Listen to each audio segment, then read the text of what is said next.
let me tell you how I beat one of the hardest blindfolded speedruns in Super Mario 64 by 3 seconds. On April 3rd, 2025, I set a new world record in Super Mario 64. I'm speaking about the most popular and frequently ran blindfolded category of the game. And no, it's not 16 star. The category is called Beat Darkworld. It is a beginner category that I created in May 2024 when I released my Blindfolded SM64 tutorial. My goal was to create an easier entry point for new players while still providing a competitive category for top runners. The goal of this category is very simple. Start the game from a new file, collect 8 stars and grab the first Bubzia key as fast as possible without any major glitches, all while blindfolded of course. Without the entry barrier of completing a full game blindfolded speedrun, many new runners tried their hands at this category and the leaderboards soon were filled with more than 20 runs. What would such a beginner category look like for a world record level speedrunner though? It should be pretty easy, right? Let me tell you one thing, it is absolute hell. The problem is, the category is optimized to its maximum. There is no room for mistakes, backups or anything really. Any given error in gameplay or RNG is an instant reset as the world record is already dead. That 8:35 run was nearly perfect. Clean bomb clip, cannonless gold and even a risky Bowser 1 drag. But 2 key mistakes were holding it back. First of all, the bomb clip wasn't clean. Or rather, it was extremely clean but not clean enough for this category. For any other category, this would be absolutely fire. But in Beat Darkworld, we need to aim to clip through the fence directly under the star so we can skip one normalization at this wall. The world record lost around 3 seconds here. The other major time loss was in the castle movement towards Worm's fortress. In the world record, my angle was a bit too sharp and I accidentally entered the basement door, losing me a total of 7 to 8 seconds. Even so, the rest of the run was perfect. As I said, I even got the fastest cannonless in my life, and proceeded through Bowser in the Darkworld without any single amp hit. For reference, we need to cross 4 amps in this stage, and the position of the amps is random every time. Unfortunately enough, we kind of crossed the path of all 4 of them with our fastest movement in the stage, meaning it's a gamble every single time we enter. An amp hit usually costs you around 3 to 4 seconds, which kinda sucks at the end of such an optimized category. Anyways, fast forward to present day. I have decided to pick up 16 star no LBLJ again as a side project of my blindfolded 120 star grind. And sure enough, every run of 16 star no LBLJ is basically also a Beat Darkworld run. Therefore, I could kind of test if my skills have improved during the last half year or not.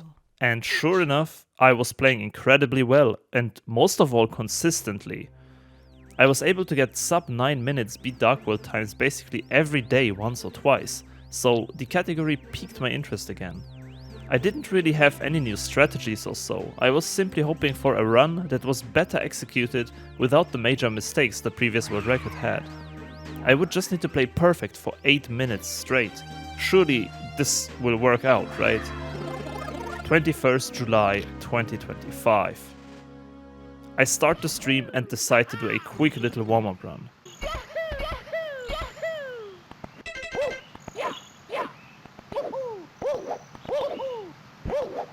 Lucky to skip, nailed. Bomb clip.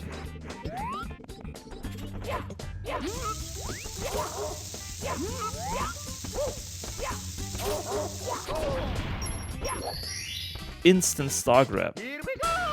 Movement to worms.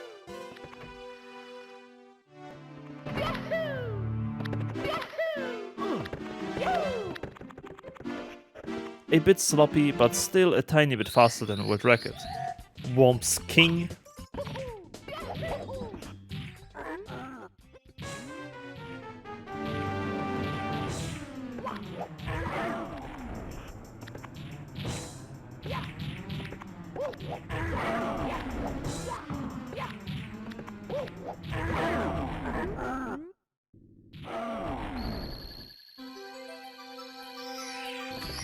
Cinema. Cannonless.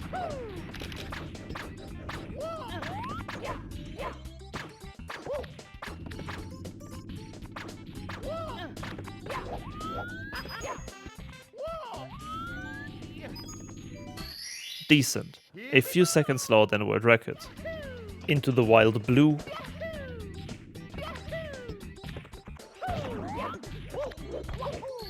Flawless.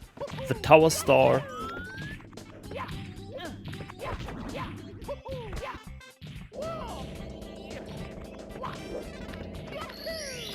Perfect. Mad owl.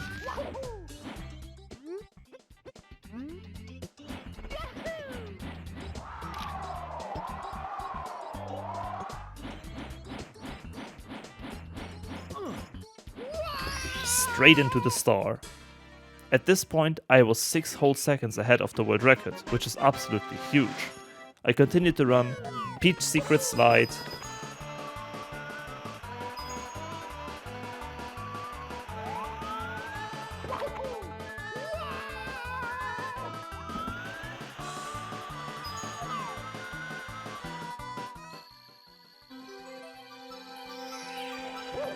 Beautiful. The second star in Peach secret slide.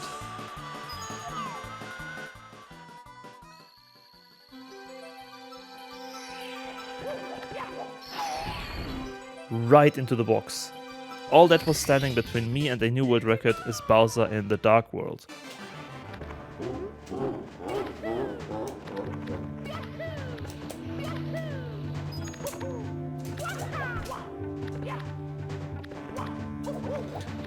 If we don't get amped here, we are on world record pace for Darkworld.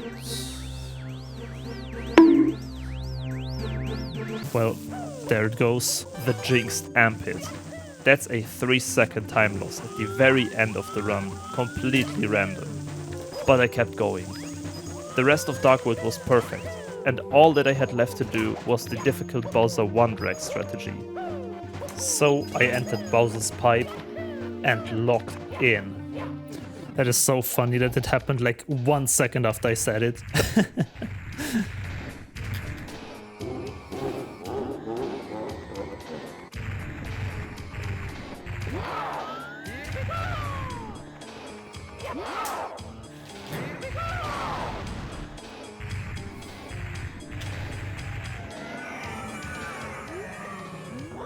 I don't know, this might still be on pace, dude, I don't know. I did have no mistakes besides entering... Time! Besides entering, Worms. And there you have it! 8 minutes 32. New beat Darkworld world record by 3 whole seconds. I was extremely happy and we are getting closer and closer to the human limit of this category. It fascinates me so much that blindfolded speedrunning in Super Mario 64 has come so incredibly far. Back in the days, we had 40 minutes of time loss in one single split and we were still on world record pace. Now, we basically need to match a human theory task in order to PB again. And we kind of do.